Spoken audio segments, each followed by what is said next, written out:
Hello बच्चों, कैसे हैं आप? उम्मीद करती हूँ आप बढ़िया और एकदम मज़े में होंगे, खुश होंगे, एंजॉय कर रहे होंगे लाइफ को। बिल्कुल स्वस्थ रहिए, मस्त रहिए, खुश रहिए और आनंद के साथ जीवन जिए। क्योंकि जब हम खुश होते हैं तो शरीर में रक्त संचार बड़ा अच्छा होता है और हर कार्य में मन लगता है ना? तो चलिए रहते हैं खुश और पढ़ते हैं अध्याय। हमारे अध्याय का नाम है कंप्यूटर, जो आज एक बहुत उपयोगी चीज़ बन चुकी है। आज कोई भी कार्य शायद कंप्यूटर के बिना संभव ही नहीं है ना बच्चों? तो चलिए आज कंप्यूटर के विषय में पढ़ेंगे। बड़ा ही दिलचस्प विषय आया है हमारे सामने। तो सबसे पहले क्या करना है? पढ़ने की तैयारी। तो आइए करते हैं पढ़ने की तैयारी। तो आधुनिक उपकरणों के प्रयोग से हमारे दैनिक कार्य सरलता से हो जाते हैं। निम्न आधुनिक उपकरणों को पहचान कर उनके आविष्कारकों के नाम लिखिए। ये 4 चित्रों में 4 उपकरण दिए गए हैं, आपने इन्हें पहचानना है और इनका आविष्कार किस किस वैज्ञानिक ने किया है उस वैज्ञानिक का नाम इनके नीचे लिखना है। हम अध्याय की ओर बढ़ते हैं। तो बच्चों, आवश्यकता ही आविष्कार की जननी है, अर्थात जब हमें आवश्यकता पड़ती है तभी तो आविष्कार होते हैं। इस कथन में जीवन की सच्चाई की अभिव्यक्ति की गई है। इसी सत्य ने रेलगाड़ी, वायुयान, जलयान, रेडियो, टेलीविजन आदि को जन्म दिया है। कंप्यूटर का आविष्कार भी इसी प्रक्रिया का परिणाम है। बिजली से संचालित यानी कि चलने वाले, बिजली से संचालित होने वाला यह विचित्र यानी कि अनोखा यंत्र छोटी बड़ी गणितीय परिगणनाओं, गणितीय यानी कि मैथमेटिक्स के सारे गणनाओं को पलक झपकते ही हल कर देता है। साथ ही इसकी शुद्धता भी विश्वसनीय होती है, यानी कि बिल्कुल सही आंसर इसके अंदर आते हैं। विश्वसनीय यानी कि विश्वास करने योग्य इसके आंसर्स होते हैं। किसके? कंप्यूटर के। 17वीं शताब्दी के 6 दशक में जर्मन गणितज्ञ विल्हेम शिकार्ड ने एक परिकलन यंत्र का निर्माण किया था जो गणितीय जोड़, घटा, गुणा तथा भाग को सरलतापूर्वक हल कर सकता था। किसने किया था? विल्हेम शिकार्ड ने। तो बच्चों, इसे हम आधुनिक कैलकुलेटर का प्राथमिक संस्करण कह सकते हैं। बहुत समय पश्चात ब्रिटेन के प्रसिद्ध गणितज्ञ चार्ल्स बेबेज का ध्यान इस ओर आकर्षित हुआ।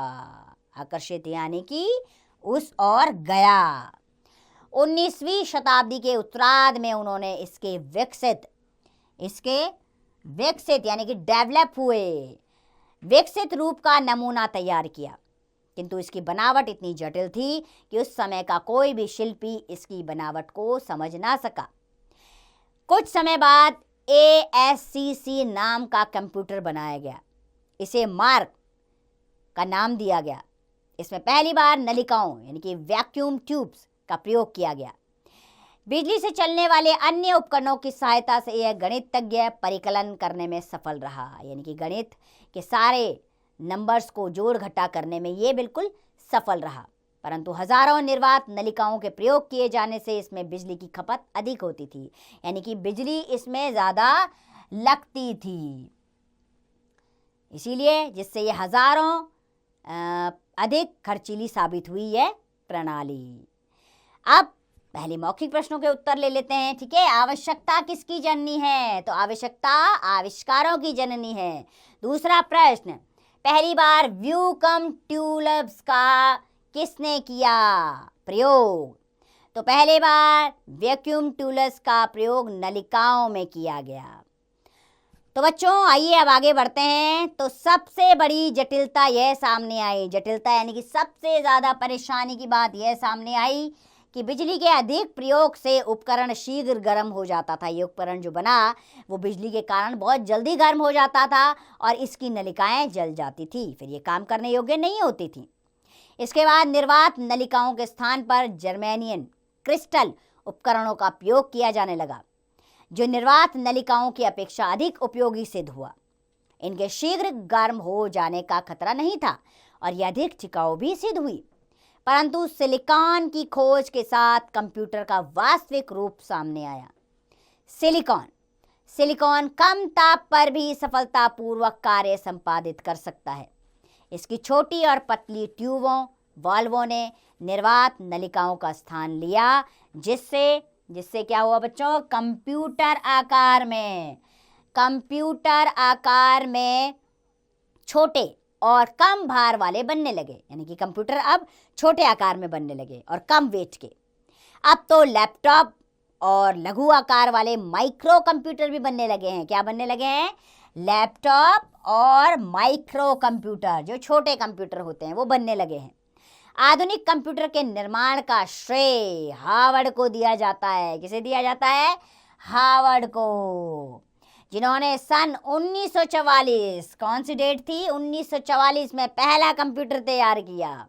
तो कंप्यूटर दिखने में बॉक्स के आकार जैसा उपकरण होता है, जिसमें टेलीविजन जैसी स्क्रीन होती है, जिसे मॉनिटर कहते हैं। ये देखिए आपके सामने चित्र में दिया गया है, ठीक है, ये स्क्रीन होती है जिसे मॉनिटर कहा जाता है। इसके साथ ही एक टाइपराइटर जैसा यंत्र होता है, जिससे हम सूचनाओं को कंप्यूटर में प्रविष्ट करते हैं। इस यंत्र को कीबोर्ड कहते हैं। इसे देखिए, इसे हम कीबोर्ड कहते हैं, है ना। इसकी सहायता से कंप्यूटर को जो निर्देश दिए जाते हैं, उनका परिणाम स्क्रीन पर दिखाई देता है। अर्थात हम यहाँ पर टाइप करते हैं और स्क्रीन में हमें सब कुछ दिखता है। इस परिणाम को कागज पर छापने के लिए प्रिंटर का प्रयोग किया जाता है। प्रिंटर कागज पर परिणाम छापकर हमारे समक्ष रख देता है, यानी कि हमारे समक्ष, यानी कि हमारे सामने रख देता है। कंप्यूटर में स्क्रीन पर ऑब्जेक्ट को सिलेक्ट करने या खोलने के लिए माउस का प्रयोग किया जाता है। देखिए छोटा सा यंत्र, ये क्या कहलाता है बच्चों? ये माउस कहलाता है। इसी से सब कुछ ऑपरेट किया जाता है। तो बच्चों, कंप्यूटर के मस्तिष्क को CPU कहते हैं। क्या कहते हैं? कंप्यूटर के मस्तिष्क को, याद रखिएगा, कंप्यूटर के मस्तिष्क को CPU कहते हैं। यह सभी आदेशों का पालन मानव निर्मित प्रोग्राम के अनुसार करता है, यानी कि जो आदेश मनुष्य इसको देता है उसी के अनुसार ये कार्य करता है। यह अत्यंत तीव्र गति से सूचनाओं का विश्लेषण करता है तथा आदर्शों के अनुसार मांगी गई जानकारी प्रस्तुत कर देता है। अब जानने वाली बात है कि पहला कंप्यूटर माउस लकड़ी का बनाया गया था। तो पहला माउस किसका बना था? लकड़ी का। तो बच्चों, बड़े बड़े उद्योगों में कंप्यूटर मशीनों को नियंत्रित करता है। नियंत्रित यानी कि कंट्रोल करता है। कौन? कंप्यूटर करता है। डिज़ाइन तैयार करने में भी कंप्यूटर सहायक होता है। वस्त्रों के डिज़ाइन से लेकर बड़े बड़े हवाई जहाज़ों, रॉकेट आदि के डिज़ाइंस बनाने जैसे जटिल काम कंप्यूटर की सहायता से संभव हैं, पॉसिबल हो गए हैं। अब यह अंतरिक्ष यान व हवाई जहाज़ों का संचालन और नियंत्रण भी कर सकता है। रेल और वायु सेवाओं में कंप्यूटर की सहायता से आरक्षण कार्य किया जाता है। चिकित्सा के क्षेत्र में भी इसका विशेष योगदान है। यह शरीर के भीतरी यानी कि हमारे इंटरनल भीतरी अंगों की जांच करने और रोगियों के ऑपरेशन का रिकॉर्ड रखने में भी सहायक होता है। इसकी सहायता से हम हजारों किलोमीटर दूर बैठे व्यक्ति को संदेश भेज सकते हैं और तुरंत ही उसका उत्तर भी पा सकते हैं। सुरक्षा कार्यों में कंप्यूटर का योगदान विशेष उल्लेखनीय है, अर्थात इसकी सराहना जितनी की जाए उतनी कम है।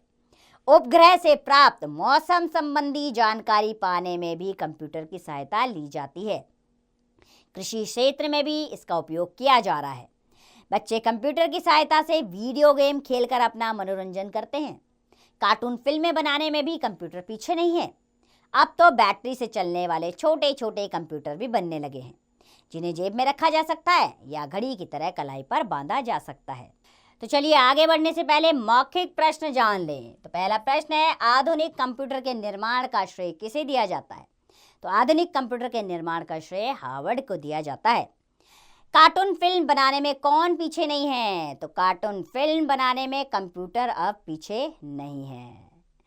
तो बच्चों, अब तो बैटरी से चलने वाले छोटे छोटे कंप्यूटर भी बनने लगे हैं, जिन्हें जेब में रखा जा सकता है या घड़ी की तरह कलाई पर बांधा जा सकता है।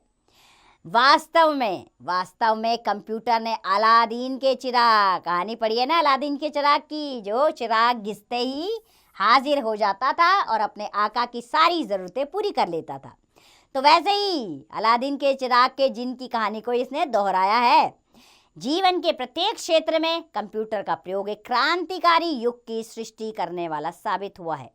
कंप्यूटर के बढ़ते प्रयोग ने इसके महत्व को और भी बढ़ा दिया है। आज हम कंप्यूटर पे इतने डिपेंड हो गए हैं कि कंप्यूटर के बिना शायद ही हम कुछ कर पाएं। हमारा हर कार्य बहुत सरल तरीके से कंप्यूटर के द्वारा हो जाता है। इसीलिए अब हर घर में कंप्यूटर है, हर कार्यालय में कंप्यूटर है, सारा काम कंप्यूटराइज ही होता है। तो इतना उपयोगी है कंप्यूटर। अब तो आपको शिक्षा भी स्कूलों में कंप्यूटर की दी जाती है ना। हर बच्चा स्कूल लेवल से ही कंप्यूटर की शिक्षा लेकर आता है। इसलिए अब हर घर में, हर दिमाग में कंप्यूटर बस चुका है।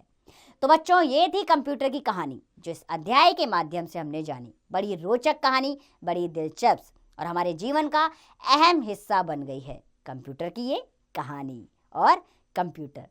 तो उम्मीद करती हूँ अध्याय आपको पसंद आया होगा, है ना।